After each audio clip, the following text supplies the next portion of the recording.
నమస్కారం friends. So నేను పెట్టిన టైటిల్ ప్రకారం ఇది మొన్న అంటే అంతకుముందు కత్తి మహేష్ గారు, అట్లనే మన యొక్క జర్నలిస్టు గౌరీ లంకేష్ గారు, తెలంగాణలో గద్దరన్న, అట్లా దేశమంతా ఇక ఎక్కడ అల్లర్లు జరిగిన గోద్రా, ఇక్కడ మణిపూర్లా, తర్వాత గోద్రాకు సంబంధించిన బయట పెడతామంటే ఆడ హిందువులను చంపింది ఎవరో, ఆ కరసేవకులను చంపింది ఎవరో, ఆ కరసేవకుల బూచి చూపెట్టి వేల మంది ముస్లింలను చంపింది ఎవరో, సిమిలర్లీ మణిపూర్లో ఏమవుతుందో అట్లనే ఈ యొక్క దళితుల మీద అత్యంత పాశకంగా దాడులు జరుగుతున్న రాష్ట్రాలు ఏవో దయచేసి గమనించండి. ఫిజికల్ వైలెన్స్ దాడులు అనేది ఏ రాష్ట్రాల్లో ఎక్కువ జరుగుతున్నాయో గమనించండి. వాటికి విచారణ జరుగుతుందా, దోషులకు శిక్షలు పడుతున్నాయో గమనించండి. అర్థమైందా? దాన్ని బట్టి అర్థం చేసుకోండి. ఆ క్రమంలో ఇది అంటే I call them rogue states అంటే లా అండ్ ఆర్డర్ లేదు, అంటే చట్టము తన పని తాను చేసుకుపోతుంది అన్నటువంటిది బీజేపీ పాలిత రాష్ట్రాల్లో లేదు. ఎన్నో వీడియోలు చూపెడతాం. రాజ్యాంగబద్ధంగా అన్ని కులాల వారికి, అన్ని మతాల వారికి నచ్చే విధంగా భావస్వేచ్ఛ ఉన్నప్పుడు, ఇప్పుడు ముస్లిం దేశాలని పిలుస్తున్న దేశాల్లో కూడా ఎంతో మంది హిందువులు ఉన్నారు, గుళ్ళు కట్టుకుంటారు. సిమిలర్లీ ఇవాళ అమెరికాలో పోదాం, ఏ ప్రధానమైన అమెరికా నగరంలోనైనా సరే ఈ యొక్క హిందువులకు సంబంధించిన గుళ్ళు ఉన్నాయా లేవా చెప్పండి నాకు. ఇస్కాన్ సంబంధించిన ఇది గుళ్ళు దాదాపు ప్రపంచంలో అన్ని ప్రధాన నగరాల్లో ఉన్నాయా లేవో చెప్పండి. మరి ఎవ్వరికి సమస్య లేదు. ఏ దేశం వాడు ఇది ఈ మతం పేరు మీద రాజకీయం చేస్తలేడు, వాళ్ళని ప్రజా సమస్యల మీదనే వాళ్ళు పోరాటం చేస్తుర్రు. అట్లా ఉన్నది ఆయా దేశాల్లో తప్ప ఇది యొక్క లెఫ్ట్ భావజాలము, రైట్ భావజాలం ఇట్లా ఉన్నది తప్ప మతం పేరు మీద ఏ దేశంలో కొట్లాడతలేరే. ఇప్పుడు అమెరికాలో నాకు ఉన్న అవగాహన ప్రకారం 70% మంది అది కాకేషియన్ అంటే తెల్ల అమెరికన్సే కాదు. ఇలా ఆఫ్రికా దేశాలకు పోదాం, 50% ముస్లిమ్స్ ఉన్నారు, 50% క్రిస్టియన్స్ ఉన్నారు. వాళ్ళు మతం పేరు మీద కొట్టుకదొస్తలేరే, రైట్? ఆధిపత్యం మీద కొట్టుకదొస్తున్నారు. ఆధిపత్యం కోసం ఈ జాగా నాది, ఈ ల్యాండ్ నాది, లేకపోతే నేను చెప్పినట్టు వినాలి, ఆధిపత్యం మీద కొట్టుకుంటారు. కానీ మతం పేరు మీద ప్రపంచంలో ఎక్కడ కొట్లాడతలేరు. అన్ని రకాల మతాల వారు ఉన్నారు. కానీ ఒక్క భారతదేశంలోనే గతంలో లేనిది ఇవాళ ఎందుకు వచ్చింది? ఎవరు చేస్తున్నారు? ఎందుకు చేస్తున్నారు? కేవలం తమ తప్పిదాలను కప్పిపుచ్చుకోవడానికి, తమ అడ్మినిస్ట్రేషన్ ఫెయిల్యూర్స్ నుంచి తప్పిపుచ్చుకోవడానికి, తమ దోపిడీ నుంచి తప్పిపుచ్చుకోవడానికి, ప్రజలకి మధ్యలో వాళ్ళ దృష్టి మరల్చడానికి మాత్రమే మతం పేరు మీద ఓటేయాలి తప్ప రేషన్ బియ్యం ఇయ్యలేదనో, విద్యాలయాలు పెట్టలేదనో, ఇంకోటి డే టు డే ప్రజా సమస్యల గురించి వాళ్ళ దృష్టి పోవద్దు. అవన్నీ మర్చిపోవాలి. ఎందుకంటే అవన్నీ మంచిగా చేస్తే వాడు దోసుకోలేడు. కాబట్టి వారి దోపిడీ నుంచి దృష్టి మరల్చడానికి ప్రజలకి మతం పిచ్చి లేపాలి. ఎంత దౌర్భాగ్యం అంటే వెరీ వెరీ అన్ఫార్చునేట్. ఆ క్రమంలో ఈ పర్టికులర్ ఇది ప్రవీణ్ బ్రదరు, ఆయన గురించి ఆయన మంచి విద్యావేత్త, అట్లనే పాస్టర్ అని నాకు గతంలో తెలియదు, ఇప్పుడు తెలిసింది. కాకపోతే అప్పుడు రక్షణ టీవీలో కానీ అన్నిట్లలో డిబేట్లలో ఆయనకు, ఎందుకంటే ఎడ్యుకేటెడ్ పర్సన్ కాబట్టి విత్ డేటా విత్ ఫ్యాక్ట్స్ తోటి బాగా ఏమంటారు తను అంటే ఆ యొక్క ఇప్పుడు నేను ఈ మతాల గురించి చెప్పినప్పుడు అన్ని మతాల దరిద్రం ఉంది. ఈ హిందూ మతం వేరు. దయచేసి హిందూ మతాన్ని ఈ యొక్క ఏమంటారు సనాతన విదేశీ ఆర్య బ్రాహ్మణులు పెంచి పోషిస్తున్న బ్రాహ్మణిజము లేదా మనువాదము లేదా సనాతన ధర్మము, సనాతన అధర్మం, దాని పేరు ధర్మం అనొద్దు, సనాతన అధర్మము అనేది ఆ ఆర్యులకు సంబంధించిన దానికి హిందుస్థాన్లో లేదా సింధుస్థాన్లో లేదా భారతదేశంలో ఉన్నటువంటి ఈ యొక్క మిగతా అన్ని ఆచార వ్యవహారాలు, శ్రమణ పరంపర, బుద్ధిజము, లేకపోతే ఎల్లమ్మ, పోషమ్మ, గ్రామ దేవతలు, ఇదంతా హిందుత్వం. కాబట్టి దయచేసి హిందూయిజాన్ని లేదా బుద్ధిజాన్ని లేకపోతే ఈ మూలవాసులు పాటించే ఆచార వ్యవహారాలని ఇది హిందూయిజానికి ఈ విదేశీ ఆర్య బ్రాహ్మణులు తెచ్చిన ఈ యొక్క సనాతనాన్ని కలపొద్దు. ఎందుకంటే మీరు దయచేసి ఆలోచించండి, ఈ ఆర్యులకి సంబంధించినటువంటి దానిలో యజ్ఞాలు యాగాలు ఉండే తప్ప పశువులు ఆవులు గుర్రాలు రథాలు ఇనుపు పనిముట్లు ఇది ఉండే తప్ప ఈ మనం పాటిస్తున్న ఏవి లేవు. గుళ్ళు అనే కాన్సెప్టే వాళ్ళకి తెలియదు. అర్థమైందా? కాబట్టి అది హిందుత్వం కాదు. బీజేపీ ఆర్ఎస్ఎస్ లో ఉన్న నిర్ణయం చేసే అధికారులు దాన్ని పెట్టిన వాళ్ళు అంతా విదేశీ ఆర్య బ్రాహ్మణులే. గోల్వాల్కరు, ఎడ్గేవాకారు, వాజ్పేయి, ఇంకోడు అందరు, Shyama Prasad Mukherjee, you name it. కాబట్టి వాళ్ళ పార్టీకి సంబంధించిన ద్రోహులు ఈ మూలవాసుల హిందూయిజాన్ని వాడుకుందాం అనేది వాళ్ళ పర్సనల్ కోసం చేస్తున్నారు. ఆ క్రమంలో పొద్దుగాలు లేస్తే ప్రజా సమస్యల మీద చర్చలు లేకుండా ప్రజల్ని దృష్టి మరల్చి ఈ విధంగా మోస్ట్లీ మీరు చూడండి, హైలీ ఎడ్యుకేటెడ్ ఉన్న రాష్ట్రాల్లో అభివృద్ధి ఉన్నది, హింస తక్కువ ఉన్నది, డే టు డే సమస్యల మీదనే దృష్టి ఉన్నది. అంటే వాళ్ళు ఎంత రెచ్చగొట్టినా, కేరళలో ఎంత మత విద్వేషాలు రేపినా, తమిళనాడులో ఎంత రేపినా, తెలంగాణలో ఎంత లేపుదామని ప్రయత్నం చేసినా వాళ్ళు ఎందుకు సక్సెస్ కాలేకపోతున్నారు? ఎక్కడైతే పేదరికము నిరక్షరాస్యత ఉన్న దగ్గర పేదరికం ఉంటుంది. పేదరికము నిరక్షరాస్యత ఉన్న దగ్గరనే మీరు చూడండి ఈ అడ్డమైన వాళ్ళని ఈజీగా ఎవరైనా పిచ్చోళ్ళని చేయగలుగుతారు. ఎందుకంటే వాళ్ళకి ఏ విషయం మీద అవగాహన లేదు, లేకపోతే సంపుతాము, లేకపోతే 4 పైసలు ఇస్తామంటే తొందరగా ప్రలోభాలకు లొంగుతారు. కాబట్టి ఈ రోగ్ స్టేట్స్ లోనే ఈ చదువుకోని యువత మనమేమో పెన్ను ఇస్తే చదువుకోరా అంటే వాడు గన్ను ఇస్తున్నాడు. ఆడపిల్లలకు కూడా దుర్గామాత అని చెప్పి కత్తులు ఇస్తున్నారు. ఏమి సంస్కారం నేర్పుతున్నారు? మరి వాళ్ళ పిల్లలు అట్లున్నారు. ఆ బీజేపీ నాయకుల పిల్లలు అంటే అందరు విదేశాలకు పోతారు, ఒకడు బీసీసీ అధ్యక్షుడు అవుతాడు, ఇంకోటి అవుతాడు. వాళ్ళ పిల్లలే మంచిగా ఉండాలి, ఆర్య బ్రాహ్మణుల పిల్లలు. కానీ బీసీ ఎస్సీ ఎస్టీలకు చెందిన పిల్లల్ని ఈ పొద్దుగాలేస్తే మతం చుట్టూ తిప్పాలి. మళ్ళీ వాళ్ళేమన్నా పనికొచ్చే విషయం ఉందా? మతాన్ని మొక్కకపోతే బతకలేరా? మతం పాటించకపోతే అదొక జీవన విధానం. సో ఆ క్రమం నేనేమంటున్నా అంటే డిఫరెంట్ అన్ని మత బుద్ధిజం కొంతవరకు ఒక 90% లేదా 100%, ఒక 10% బుద్ధిజంలో కూడా ఈ చెత్త నింపే ప్రయత్నం చేశారు. కానీ 90% బుద్ధిజం అది మంచిగుంది. ఇక మిగతా మతాల్లో 50 హిందూయిజం సనాతనంలో అయితే 70 or 90% చెత్తనే ఉంది. క్రిస్టియానిటీ అండ్ ఇస్లాంలో 50% మంచిగుంటే 50% చెత్త ఉంది. ఏదున్నా మోస్ట్లీ ఈ మేజర్ 3 ప్రధాన మతాల్లో ఒకటి చదువుకున్న వాళ్ళకి కూడా ఒక ఫెనటిక్ తయారు చేస్తున్నారు, పిచ్చి లేపుతున్నారు. అంటే వాళ్ళ సొంత ఆలోచనని పనిచేయకుండా చేస్తున్నారు. హిందూయిజము, ఇస్లాము, క్రిస్టియానిటీలా. ఓకే, సో అట్లనే కొంతమందిని ప్రజల్ని కంట్రోల్ చేయడానికి లేదా వాళ్ళ దగ్గర ఉన్న సంపదను దోసుకోవడానికి రకరకాలుగా వాళ్ళని అబ్యూజ్ చేస్తున్న వాళ్ళు ఈ 3 ఇస్లాంలో కొంచెం తక్కువ ఉంది. కానీ క్రిస్టియానిటీ అండ్ హిందూయిజం అన్న నేను సనాతనంలో ఎక్కువ అబ్యూజ్ ఉన్నది. అర్థమైందా? దొంగ నా కొడుకులు, ఈ మఠాధిపతులు, పీఠాధిపతులు, పూజారులు ఉన్నారు, పాస్టర్లు కూడా ఉన్నారు, చాలా మంది ఉన్నారు. ఓకే, సో ఏది ఏమైనా అది డిఫరెంట్ టాపిక్ అవుతుంది. మనం మెయిన్గా ప్రవీణ్ బ్రదర్ గురించి మాట్లాడదాం. ముందుగా ఆయన ఆత్మకు శాంతి చేకూరాలి అని మనం ప్రార్థిద్దాం. సో అదే విధంగా ఏ సమస్య ఉన్నా ఓకే, దానికి శాంతియుతంగా దానికి ఒక పరిష్కారం తెలుసుకునే ప్రయత్నం చేయాలి. కానీ ఫిజికల్ వైలెన్స్, దాడులు చేసి అంతం చేస్తే, ఇంకా ఒక భగత్ సింగ్ చంపితే 1000 మంది భగత్ సింగ్లు పుట్టుకొచ్చారు. సిమిలర్లీ ఎనీ విప్లవ అంటే నువ్వు ఆ భావాన్ని చంపితే అది పోదు. ఎందుకంటే దాన్ని ఇంకా ఇన్స్పిరేషన్ తీసుకుని ఇంకెక్కువ మంది పుడతారు. కాబట్టి that is not the way.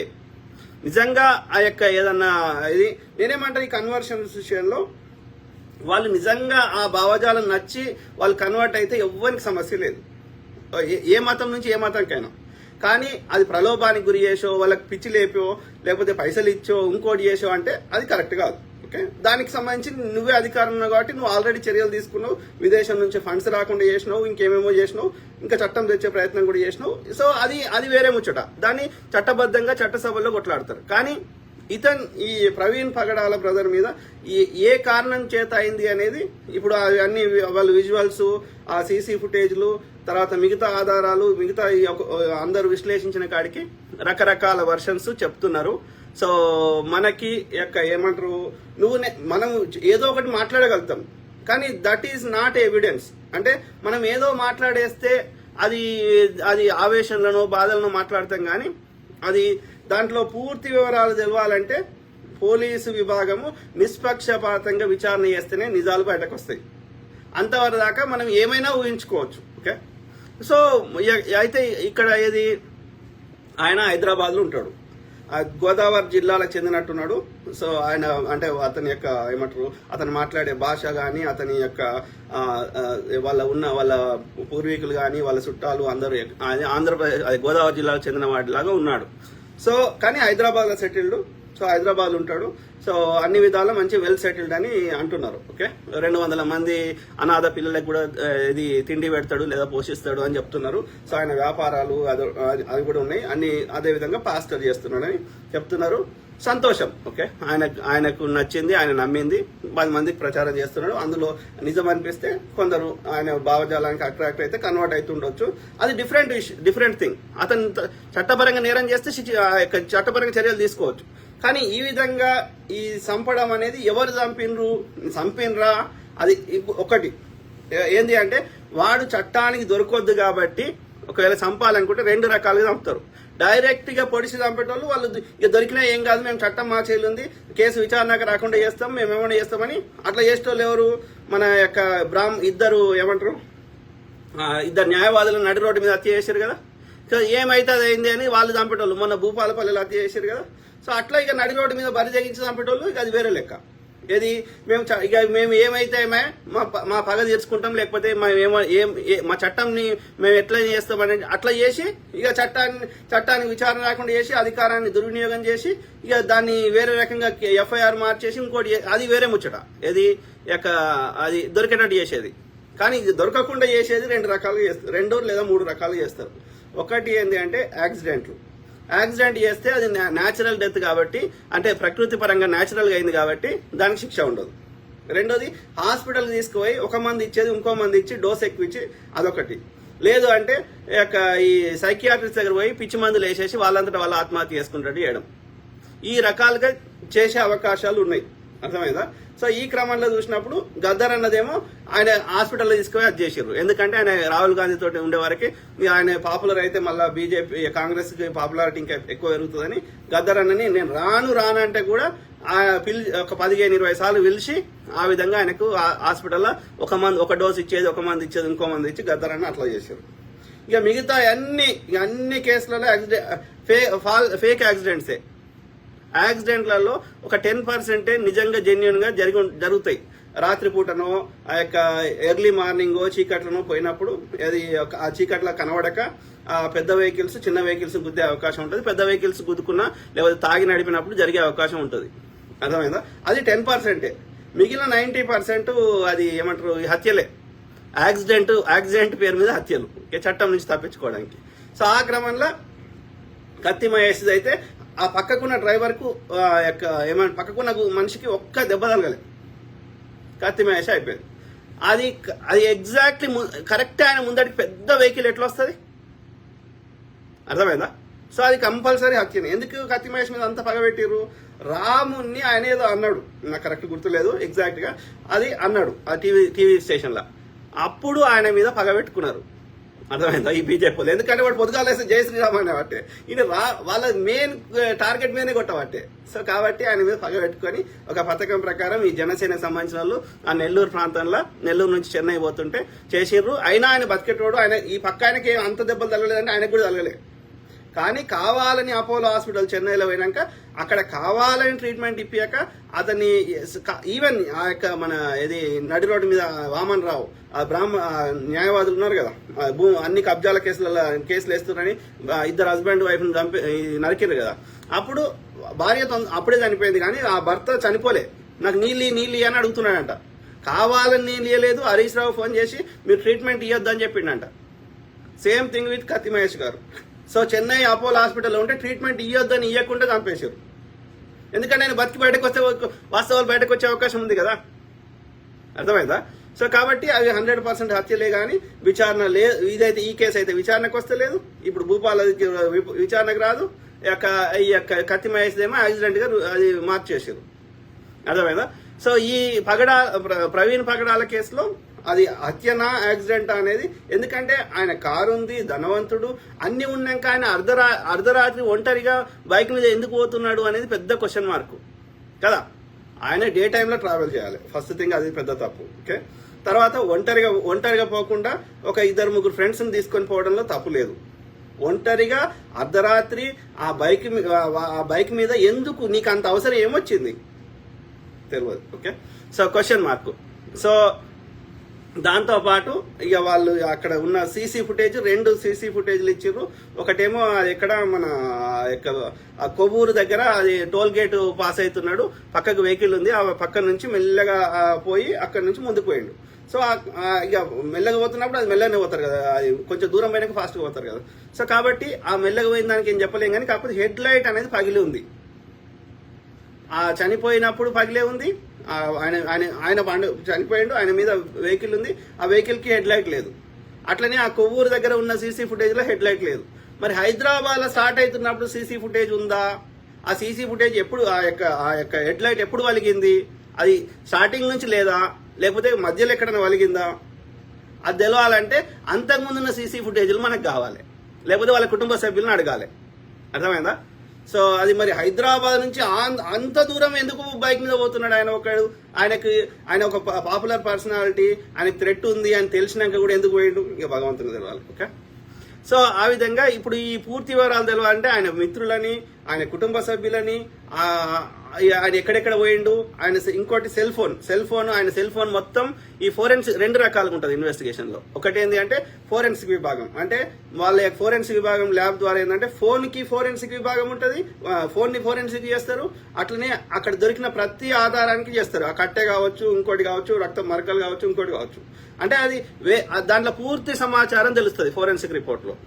ఇక పోస్ట్ మార్టం అంటే ఏంటంటే శరీరం మీద ఏమైంది, శరీరం లోపల ఏమైంది, లేకపోతే శరీరం మీద అయింది, అది గాయాలైనయా, లేకపోతే ఇప్పుడు మెత్త అంటే దిండు ముఖం మీద పెట్టి చంపేశారు అనుకో, పోస్ట్ మార్టంలో తెలిసిపోతుంది. ఆ ఊపిరితిత్తులలో ఏమైంది, అది ఎందుకైంది, ఏమైంది, ఎవ్రీథింగ్ అది తెలిసిపోతుంది. అది న్యాచురల్ డెత్తా, లేకపోతే కావాలని అట్లా ఊపిరి బిగబట్టి చంపేసిరా, ఇంకోట తెలిసిపోతుంది. ఇప్పుడు గొంతు నిలిపి చంపారు అనుకో, గొంతు వీటి అచ్చులు కానీ, ఆ ఊపిరితిత్తులు జరిగే ప్రక్రియలు కానీ, రక్తంలో ఉండే టెస్టులు కానీ, ఎవ్రీథింగ్ తెలిసిపోతుంది. ఏది ఆ యొక్క హత్య చేస్తే శరీరం పోస్ట్ మార్టంలో చాలా వరకు తెలుస్తుంది. అది కాకుండా శవం చుట్టూ కానీ, ఆ పరిసర ప్రాంతాల్లో కానీ, ఇంకో దగ్గర కానీ ఆ యొక్క ఏమంటారు డిఎన్ఏ టెస్టులు ఉంటాయి కదా, ఆ డిఎన్ఏ టెస్టులు ఈ ఫోరెన్సిక్ దాంట్లో అన్ని తెలిసిపోతాయి.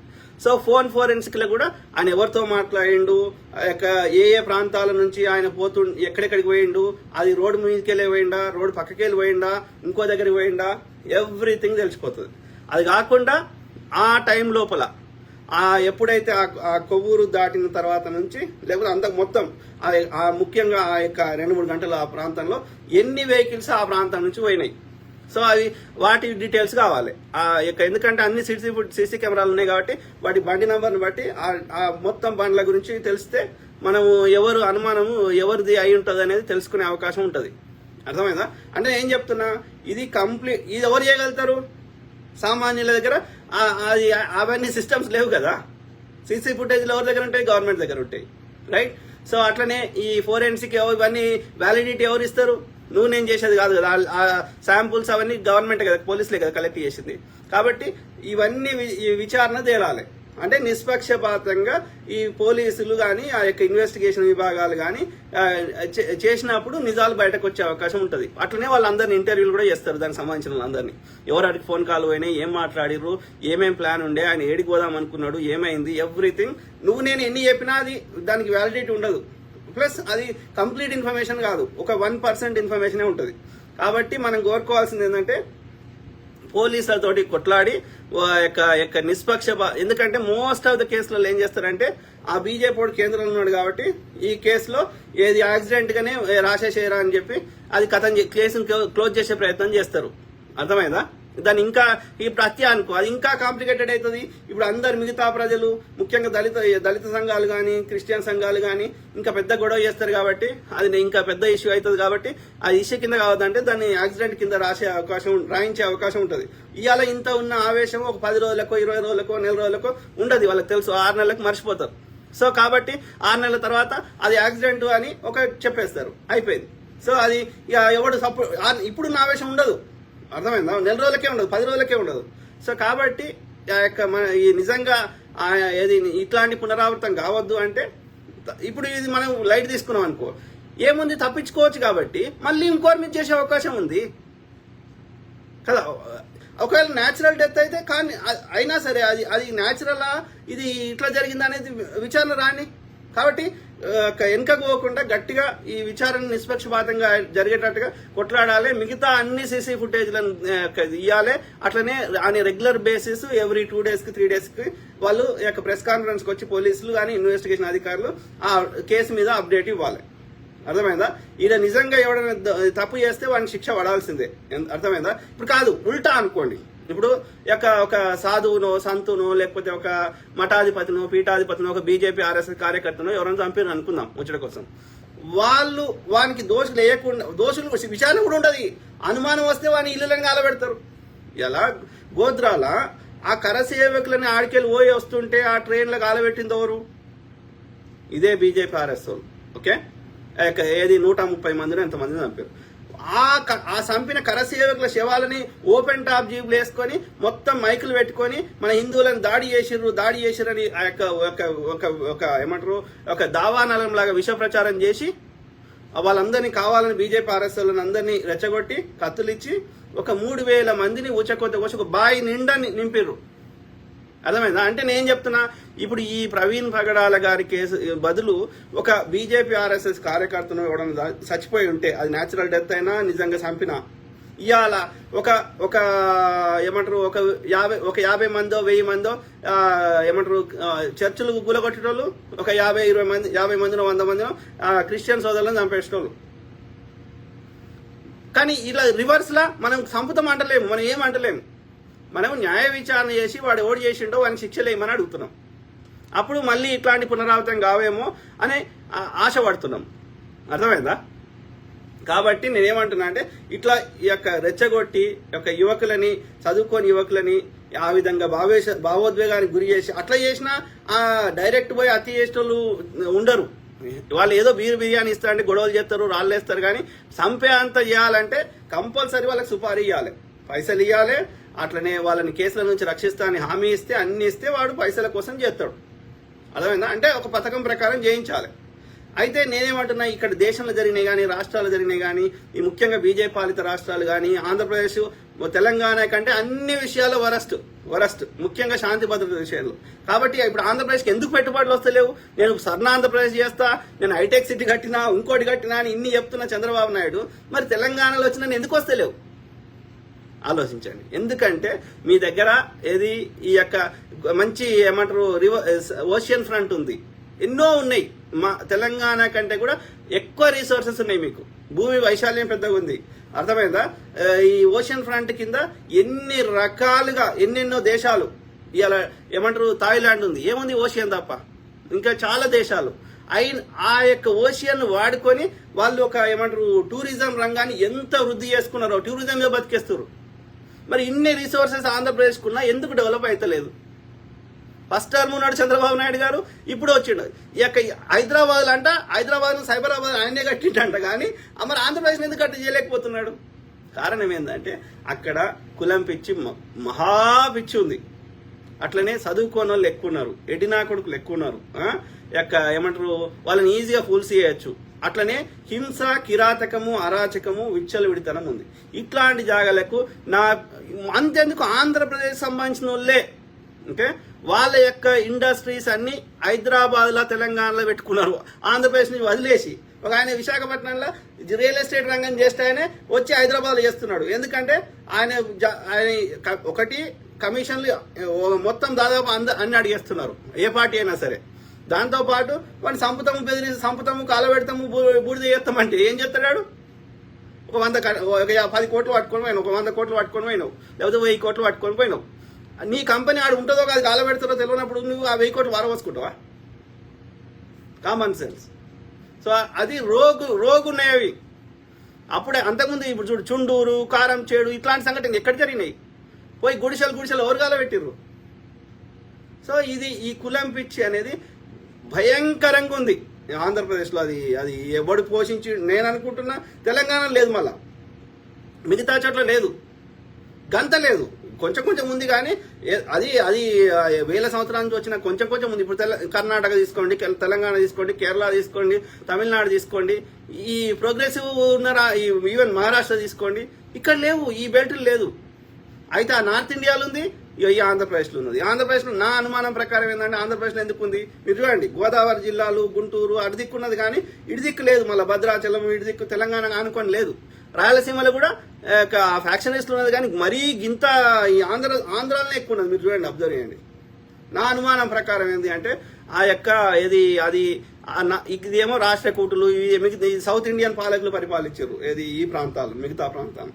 కానీ ఆ యొక్క ఇవాళ కోస్తా జిల్లాలు, విశాఖపట్నము, ఆ యొక్క శ్రీకాకుళం ఇవన్నీ అప్పుడు ఒరిస్సాల కింద ఉండేనేమో అని నాకు డౌట్.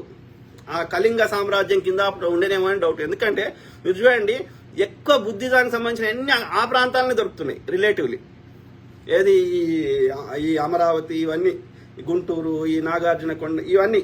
సో నా అనుమానము ఆ నార్త్ ఇండియాలో ఉన్న ఈ కులము, మతం పిచ్చి, ఆర్యులు, ఇదంతా చెత్త ఈ ఇళ్ళ కూడా ఉండడానికి కారణము ఆ కళింగ పాలకులు, ఆ నార్త్ ఇండియన్ పాలకులు ఈ ప్రాంతాన్ని ఒకప్పుడు పరిపాలించి ఉంటారని నా అనుమానం.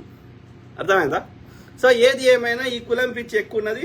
దానికి తోడేమైందంటే ఈ బ్రిటిష్ వాడు వచ్చినాక, అది మద్రాస్ ప్రెసిడెన్సీ కింద వచ్చినాక ఈ గోదావరి జిల్లాలని బ్రిటిష్ వాడు పరిపాలించిండు.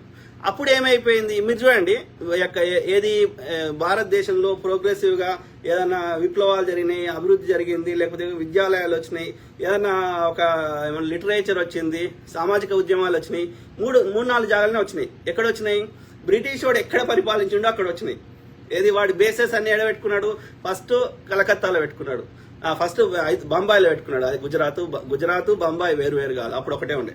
సో అయితే ఆ యొక్క గుజరాత్, బొంబాయి ఆ ప్రాంతంలో వచ్చినాయి. తర్వాత ఇక్కడ మద్రాసు అంటే చెన్నై, అది చెన్నై, ఇప్పుడు చెన్నై అంటున్నాం, మద్రాసు. తర్వాత మద్రాసు ప్రెసిడెన్సీ కింద ఉండే ఆంధ్రప్రదేశ్, అట్లనే అటు వెస్ట్ బెంగాల్, కలకత్తా, ఈ ప్రాంతాలనే వచ్చినాయి. మీరు ఏదన్నా తీసుకోండి, లిటరేచర్ కానీ ఇలా అక్కడ రాజా రామ్మోహన్ రాయ్ కొట్లాడితే ఇక్కడ కందుకూరి వీరేశలింగం కొట్లాడి ఆయన ఇన్స్పిరేషన్ తీసుకొని. తర్వాత మహారాష్ట్ర ఎందుకంటే చెప్పిన కదా బొంబాయి ఇదంతా. సో అంటే బ్రిటిష్ వాడి పుణ్యం వల్ల. సో ఆ వచ్చినప్పుడు ఈ బ్రాహ్మణుడు చేసే వివక్షని, ఈ యొక్క వీటన్నిటిని ఆ బ్రిటిష్ వాడు వీళ్ళకి రక్షణ కల్పించి వీళ్ళని ఎడ్యుకేట్ చేయడం వల్ల ఆ వివక్షను తట్టుకొని వాళ్ళు మేము కూడా అందరి లెక్క సమానంగా బతకాలనుకుంటున్న వాళ్ళు కన్వర్ట్ కావడమో, లేకపోతే ఆ బ్రిటిష్ పాలసీని ఏమంటారు ఇచ్చే. సర్ ఆర్థర్ కాటన్ సైజ్ ఎక్కడ కట్టిండు? గోదావరి జిల్లానే కదా.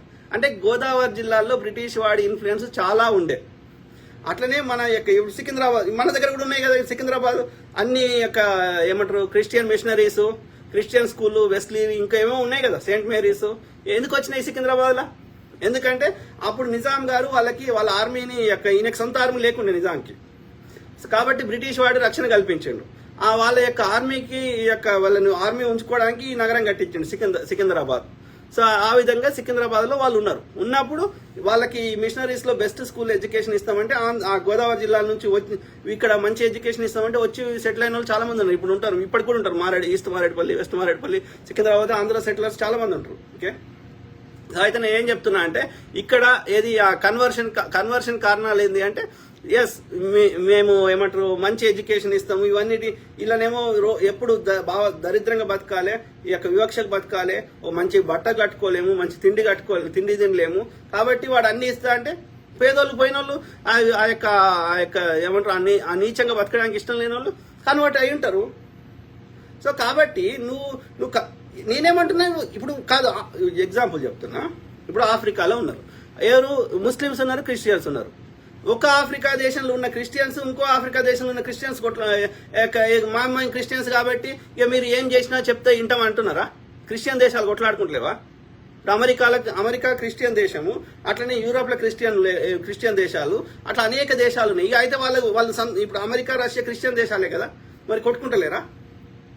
అంటే ఏమంటున్నా, ఎవరు ఏ మతాన్ని వాళ్ళకి నచ్చింది మొక్కినా మనకు వచ్చే నష్టం లేదు. వాడు క్రిస్టియన్ భారతీయుడైనా, ఇస్లాం భారతీయుడైనా, హిందూ సనాతన భారతీయుడైనా, ఇంకో భారతీయుడైనా భారతీయుడే. నాస్తిక భారతీయుడైనా భారతీయుడే. కాబట్టి వ్యక్తిగతంగా పర్సనల్ గా మొక్కేదానికి అది నథింగ్. దాంట్లో ఒక గదే ఫోర్స్ఫుల్ కన్వర్షన్స్ కి చట్టం చేసుకురా ఒకవేళ బలవంతంగా ఎవరైనా రుద్దితే. అదర్ దాన్ దట్ ఎవరికి నచ్చిన దేవుని వాళ్ళు మొక్కుంటే దాంట్లో ఎవరి కాళ్ళు ఏళ్ళు పెట్టవద్దు. బీజేపీ అధికారం కావాలంటే అభివృద్ధి చేయరా నాయన, ఓకే? అభివృద్ధి అయ్యి ప్రజలకు అన్ని కన్నతండ్రి లెక్క చూసుకో. అన్ని ఇప్పుడు కాదు మోడీ అనేట ఆయన హిందువులకు ఏం చేస్తున్నాడు, హిందువుల నాశనం చేస్తున్నాడు. కానీ అన్ని మతాలకు ఆయన ప్రధాని, ప్రతి భారతీయునికి ఆయన ప్రధాని కదా. రాజ్యాంగం ప్రమాణం చేసిండు కదా, ప్రతి భారతీయుని కాపాడుతా అని. అది ముస్లిం అయినా, సిక్ అయినా, జొరాస్ట్రియన్ అయినా, హిందూ అయినా, ఇంకో ఆయన అయినా ముస్లిం అయినా కాపాడుతా అని ప్రమాణం చేసిండు కదా. రాజ్యాంగం తలకు ఎత్తి పెట్టుకున్నాడు కదా. Then talk about public issues, ఆలోచించండి మిత్రులారా, ఓకే? సో ఆ విధంగా నేను ఏం కోరుతున్నా ఈ ప్రవీణ్ పగడాల బ్రదర్ విషయంలో అంటే, ఇలాంటి పునరావృతం కావాలంటే నిష్పక్షపాతంగా విచారణ చేసి మొండిపాటు పట్టాలి. విచారణకు వచ్చినాక అప్పుడు దోషులు ఎవరు, దాని వెనకాల ఎవరు ఉన్నారు, దాన్ని బట్టి నెక్స్ట్ కార్యాచరణ అనేది ఆలోచించమని కోరుతున్నాను, ఓకే? రెండోది ఏం చెప్తున్నా అంటే, దయచేసి ఎవరైతే థ్రెట్ ఉంది, లేకపోతే ఎవరికైతే ఇంతో అంత పేరు ఉంది అన్న వాళ్ళు దయచేసి రాత్రిపూట ప్రయాణం చేయకండి. ఏదైనా అత్యవసరం ఉండి పోవాల్సి వస్తే 2-3 కలిసి పోండి. రెండోది నైట్ పూట ప్రయాణం చేయకుండా డే టైంలో ప్రయాణం చేసే ప్రయత్నం చేయండి. అర్థమైందా? సో అంటే మన జాగ్రత్తలు మనం తీసుకుంటే రిలేటివ్లీ ఇట్లాంటి కొన్ని నివారించుకోవచ్చేమో అని ఇక ఇవన్నీ చేసినాక కూడా వాడు వచ్చి నడి రోడ్డు మీద హత్య చేసిపోతే ఇక అప్పుడు కొట్లాడాల్సిన విధానం వేరే ఉంటుంది, ఓకే? ఆలోచించారు. కానీ ఇది మాత్రం ఇట్లాంటి హత్యలు ఇవన్నీ హిందూయిజంలో లేవు, ఇది హిందూయిజం కాదు, ఓకే? అందుకే అంటారు, మళ్ళీ చెప్తున్నా, ఈ ఆర్య బ్రాహ్మణులు వాళ్ళకి మాత్రమే ఉంది ఈ హింస చేసేది. ఎందుకంటే వాని ఏమున్నా ఏం లేదు, వాడి అక్కడ సిద్ధాంతం లేదు, లాజిక్ లేదు, ఏం లేదు. మీరు దయచేసి గుళ్ళకి పోయినప్పుడు కూడా వాడు ఈ సంస్కృతంలో చెప్తే దీని అర్థమైందిరా చెప్పురా అని వాడిని మొండిపాటు పట్టుర్రి, తెలుగులో చెప్పురా అని అడుగుర్రి, ఓకే? అర్థమైందా? అలా ఏం చదివినా గంతే ఉంది. బ్రాహ్మణుడు వాడు ముక్కులకెళ్ళి వచ్చిండు, వాడు పైన ఉండాలి కాబట్టి మిగతా వాళ్ళందరూ కింద ఉండాలి అనేది మన సిద్ధాంతం. వాడు ఆధిపత్యం కొనసాగాలి, ప్రజల సంపద కానీ అన్నిటి మీద వాడిదే అధికారం ఉండాలి, అధికారంలో వాళ్ళే ఉండాలి కాబట్టి మిగతా వాళ్ళందరూ కిందికి ఉండాలి కాబట్టి వాళ్ళని అన్ని రకాలుగా అణిచివేసే ప్రయత్నం చేస్తాడు. ఇదే ఎప్పుడు మొన్న ఎక్కడ అది మధ్యప్రదేశ్ ఒక బ్రాహ్మణుడు ఒక గిరిజనుడి మీద ఉచ్చబోసిండు, రైట్? ఆనెస్ట్గా చెప్పండి, మీ గుండె మీద చేసుకొని చెప్పండి, అదే బ్రాహ్మణుడు ఇంకో బ్రాహ్మణుడి మీద ఉచ్చబోస్తాడా చెప్పండి నాకు. ఆనెస్ట్గా చెప్పండి. ఏదో వాడు తాగి ఉన్నా సరే పోతాడా? తాగి ఉన్నా సరే వాడు భార్యను కాదని ఒకటే ఇంట్లోకి పోయి భార్యను కాదని తల్లిని ఇంకోటి చేస్తాడా? అంటే ఎట్లా చెప్తారు వాళ్ళు అంటే ఎంత కవరింగ్ ఇస్తారు. ఏ బ్రాహ్మణ స్త్రీ అయినా జోగిని అయిందా ఎక్కడన్నా? దేవదాసి అయిందా? అంటే డిస్క్రిమినేషన్ లేదు, అది వెనకట ఉండే అని చెప్పడానికి నేను అడుగుతున్నా. అంటే నేనేమంటున్నా, డీప్ రూటెడ్గా ఉంది, అది అంగీకరించాల్సిన వాస్తవము అని నేను చెప్పదలుచుకున్నా, ఓకే? అర్థమైందా?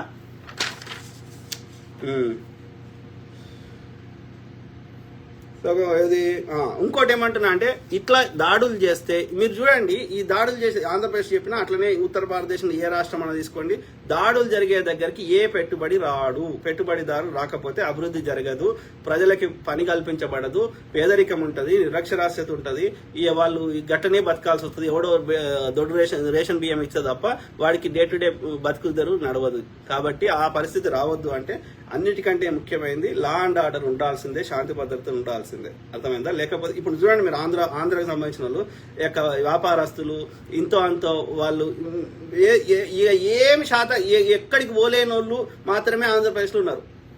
ఇంతో అంతో ఏమంటారు వాళ్ళు పైకి పోవాలనుకున్న వాళ్ళు, ఆధిపత్య ధోరణి ఉన్న వాళ్ళు, లేకపోతే మాతోటి ఏమి కాదనుకున్న వాళ్ళు మాత్రం, అంటే అత్యంత పేదవాళ్ళు కానీ ఇక మేము వాళ్ళని చంపైనా సరే మేము వాళ్ళ శవాల మీద మేము రాజ్యం వెళ్తాం అనుకునేటోళ్ళు, ఆధిపత్యం చేసేటోళ్ళు, రౌడీ ఇట్లాంటి వాళ్ళు తప్ప మెజారిటీ ఈ గొడవలు వద్దు, మేము మంచిగా బతకాలనుకున్న వాళ్ళందరూ ఆంధ్రప్రదేశ్ ఇటు చేసి వెళ్ళిపోయారు. అమెరికాకు పోయారు, లేకపోతే చెన్నైలో ఉన్నారు, లేకపోతే తెలంగాణ హైదరాబాద్లో ఉన్నారు. ఎందుకున్నారు?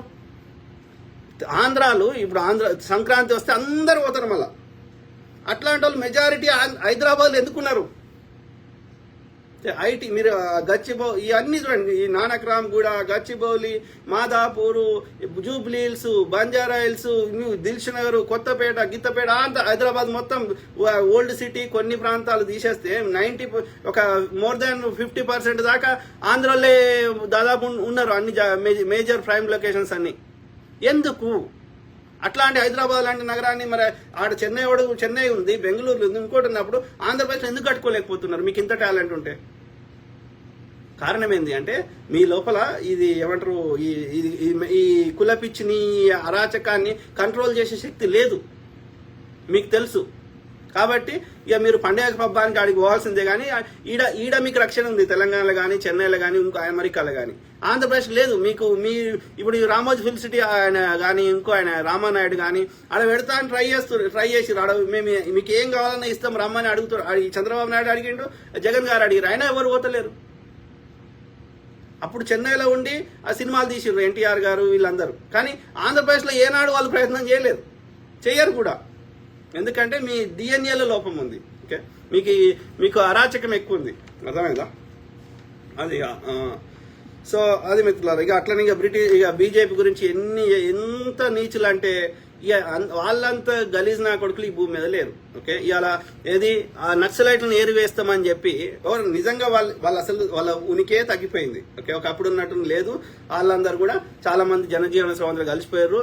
దాదాపు అందరూ ఏమంటారు, వాళ్ళు సిద్ధాంతపరంగా కొట్లాడుతున్నారు తప్ప ఆయుధాలు పట్టుకొని నక్సలైట్లు ఈ మధ్య అది బంద్ అయిపోయింది. అయినప్పటికీ ఎందుకంటే వాళ్ళ మెజారిటీ లీడర్లు ఎప్పుడో చచ్చిపోయారు, ప్లస్ ప్రజల లోపల కూడా ఒకప్పుడు ఉన్నంత పేదరికం లేదు, ఒక డిఫరెంట్ అయిపోయింది.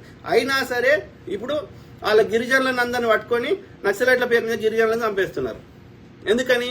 ఆ గిరిజనుల కింద ఉన్న భూములు గనులు కొట్టేయడానికి. ఎందుకంటే ఆ గనులను తీసుకోవనిస్తలేదు అదాని అంబానికి. కాబట్టి ఆ గనులను తీసుకోవడానికి ఈ యొక్క గిరిజనులను చంపేస్తున్నారు. ఈ యొక్క ఆపరేషన్ ఏదో పెట్టిండు కదా, నా పేరు మర్చిపోతుంది, కగార్. సో ఇట్లా నడుస్తున్నది. ఇక 20 ఏళ్ల కింద ఏదో మాట్లాడిందని అరుంధర అట్లా ఎవ్వరు కమ్యూనిస్ట్ వాళ్ళు లేకపోతే ప్రశ్నించేటోడు ఒకటి భారతదేశంలో అందరు తీసుకోబోతున్నాడు, జైల్లో పెడుతున్నాడు. ఇక చచ్చిపోతారనక వదిలేస్తున్నాడు. ఆయన జైల్లో చచ్చిపోతే ఇంకా ఉద్యమాలు ఎక్కువైతాయి, గొడవ చేస్తారని చెప్పి ప్రొఫెసర్ సాయిబాబాని ఇక చచ్చిపోయే స్థాయికి వచ్చిండని వదిలేసిర్రు వరవరరావు గారు. ఎందుకంటే జైల్లో చచ్చిపోతే ఇంకా పెద్ద గొడవలు అవుతాయని. ఎంత నీచం రాయ్యా అంటే నువ్వు వాళ్ళ సిద్ధాంతము, వాళ్ళ న్యాయం మాట్లాడితే నువ్వు వాళ్ళని ఏమంటారు జైల్లో పెడుతున్నావు, తప్పుడు కేసులు పెడుతున్నావు, జర్నలిస్ట్ని అంటే ఎంత పిరికినా కొడుకు నువ్వు. బీజేపీ ఆర్ఎస్ అంటున్నా ఆ బ్రాహ్మణ్ని, ఆర్య బ్రాహ్మణ్ని ఎంత పిరికినా కొడుకురా, నిజాన్ని తట్టుకోలేకపోతున్నావు నువ్వు. ఎవడన్నా సమస్య ఉంటే వాడి న్యాయం మాట్లాడితే వాడిని పిలిచి వానితో చర్చించి వాడి సమస్యకు పరిష్కారం చూపెడతారు. కానీ నువ్వు జైల్లో పెడుతున్నావు, ఇంకోటి అకారణంగా తప్పుడు కేసులు బనాయించి అంటే నువ్వు నిజాన్ని తట్టుకోలేకపోతున్నావు, పిరికి సన్నాసివి. Very unfortunate. అట్లా ఆయన గోద్రాది మోడీ చేయించిండు, గ్రౌండ్ లో పోలీసులు ఉంచొద్దు అంటే ఆ నిజం తెలుస్తుందని ఆ అప్పుడున్న హోంశాఖ మంత్రి అయినటువంటి హిరేన్ పాండ్యాని చంపించినావు. ఆ నిజం చెప్తా అంటే సంజీవ్ భట్ ఐపీఎస్ ఆఫీసర్ని ఎన్నో ఏళ్ళు జైల్లో పెట్టినావు. ఇక అట్లా చెప్పాలంటే బిల్కిస్ బాను ఎన్ని ఇన్సిడెంట్స్. అంటే ఏం చెప్తున్నా, మనుషుల ప్రాణానికి వాళ్ళకి విలువ లేదు. పిరికి సన్నాసులు నిజాన్ని తట్టుకోలేరు, సమస్యకు పరిష్కారం చూపెట్టే దమ్ము లేదు. కాబట్టి పిరికి సన్నాసులే అట్లా నిర్బంధిస్తారు, చంపేస్తారు. నిజాన్ని వాడు మనుషులను చంపలేడు, నిజాన్ని చంపుతున్నావు. కానీ సావదురా అట్లా. ప్రకృతి అన్నిటికంటే బలమైంది. ఉల్టా నువ్వు ఎన్ని చేస్తే అంతకంటే 1000 రెట్లు రివర్స్ చేస్తుంది. ఓకే, ఆలోచించండి మిత్రులారా. సో అది నడుస్తున్నది. కాబట్టి దాదాపు చాలా వరకు నేను అంటే ఇష్యూ బేస్డ్గా మాట్లాడినా. ఈ పర్టికులర్ ఇన్సిడెంట్ అంటే అదే మనం విచారణ కోరుకుందాం. విచారణ జరిగిన నిష్పక్షపాత విచారణ జరిగి ఆ రిపోర్ట్లు వచ్చిన తర్వాత ఫోరెన్సిక్, పోస్ట్ మార్టము, ఇంకా అట్లనే మిగతా సీసీ ఫుటేజ్లు అన్ని ప్రాంతాల్లో అట్లనే అన్ని ఇంటర్వ్యూలు చేసింది. సమగ్ర విచారణ రిపోర్ట్ కోసం పట్టుబట్టి అది టైం బౌండ్ పెట్టాలి. 10 ఏళ్ల తర్వాత నేను రిపోర్ట్ ఇస్తా కాదు. ఓకే, విత్ ఇన్ 15 డేసా 1 మంత్ అట్లా ఏదైనా టైం బౌండ్ మీద మాకు కావాలి. సో దోషులకు శిక్షలు పడాలని ఆ యొక్క ఏమంటారు క్రిస్టియన్ సంఘాల ఎవరైతే ఉన్నారో న్యాయం కావాలని కోరుకుంటున్న వాళ్ళందరూ ఒక కమిటీ లాగా ఏర్పడండి. ఏర్పడితే అప్పుడు ఏమవుతుందంటే అది వీక్ కాదు. ఈ యొక్క ఇండివిజువల్ వస్తారు, ఇలా మళ్ళీ మర్చిపోతారు, వాళ్ళ పనులలో వాళ్ళు పోతారు. అట్లా కాకుండా ఒక కమిటీ లెక్క ఉందనుకో, అది కంప్లీట్ విచారణ అయ్యేదాకా మేము మొండిపాటు పడతామని వాళ్ళు ఒక రెగ్యులర్గా ఉన్నారనుకో, కమిటీ లాగా ఏర్పడిననుకో, జేఏసీ అనేది అది సామాజిక ఉద్యమాలకు కానీ, బట్ ఒక కమిటీ లాగా ఏర్పడ్డారనుకో, అది కంప్లీట్ విచారణ వచ్చేదాకా దాని డిమాండ్ అనేది చచ్చిపోదు. లేకపోతే ఎవరి పనులలో వాళ్ళు వెళ్ళిపోతారు. ఇవాళ ఎన్ని ఇన్సిడెంట్లు, ఎన్ని రేప్ కేసులు, ఎన్నిట్లలో అయిన రోజు తెల్లారి వారం రోజులు గొడవ ఉంటుంది. తర్వాత అది విచారణ వచ్చిందా? ఇప్పుడు కలకత్తా ఇన్సిడెంట్ అయింది, అది విచారణ అప్పుడే అయింది ఇన్సిడెంట్, అప్పటి వరకే ఉంది ఆ వారం 10 రోజులే. తర్వాత దాని ఏమైంది ఎవరికి తెలియదు. అది నిజంగా వాడి శిక్షలు పడ్డాయా, అని వదిలేసిర్రా, వాడే చేయించిండా, ఇప్పటివరకు కరెక్ట్ క్లారిటీ లేదు. కాబట్టి నిజంగా ఒక జెన్యున్ గా ఏదన్నా దానికి పూర్తిగా మనకి విచారణ జరిగి దోషులకు శిక్షలు పడి ఈ కేసే కాదు, ఏ కేసులలో అయినా కావాలనుకుంటే సామాజిక కార్యకర్తలు కానీ ఒక కమిటీ లాగా ఏర్పడి ఎవ్రీ వీక్ వాళ్ళు ఒక మీటింగ్ పెట్టుకొని అన్ని దేశంలో జరిగే అన్ని ఇన్సిడెంట్స్ మీద వాళ్ళు పిల్లు వేసి, లేకపోతే ఆ కోర్టుల కేసులు వేసి వాటికి రెగ్యులర్ గా ప్రెస్ కాన్ఫరెన్స్ కి వచ్చి డిమాండ్ చేస్తూ ఆ ప్రతి దానికి నిష్పక్షపాత అప్డేట్ వచ్చేదాకా వాళ్ళు రెగ్యులర్ గా ఆ విషయాన్ని మర్చిపోకుండా కొట్లాడితే వాటికి ఈ కొంతమైన న్యాయం జరిగే అవకాశం ఉంటుంది. కాబట్టి నిజంగా సమాజాన్ని మేలుకోరే వాళ్ళు ఒక కమిటీగా ఏర్పడి ఒక ఆర్గనైజేషన్ కింద ఎట్లా వస్తారో నాకు తెలియదు. సో ఆలోచించుకొని దానికి ఒక కార్యాచరణ చేస్తే బాగుంటుంది అనేది నా అభిప్రాయం. అర్థమైందా ఇట్లా?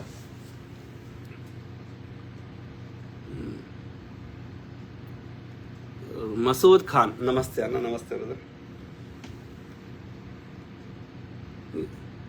చదివితులారా, ఈ కారణాలు ఇది మెయిన్ గా బీజేపీ వాళ్ళు చేయించి ఉండొచ్చు అనేది ఒక అనుమానం. అవి కాకుండా ఇంకా ఎవరన్నా ఏమైనా ఆయన ఎదుగుతుండు అని చెప్పి వాళ్ళ మిగతా పాస్టర్లు ఎవరైనా చేయించిర్రా, లేకపోతే ఇంకోటి అయిందా, ఎవరో ముస్లిం చేయించారని ఎవరు అంటున్నారు. ఏది అయినా అది విచారణ చేయకుండా, దాని పూర్తి సమాచారం లేకుండా మనం ఏం చేయలేం. పోలీసులే చేయాలి అది.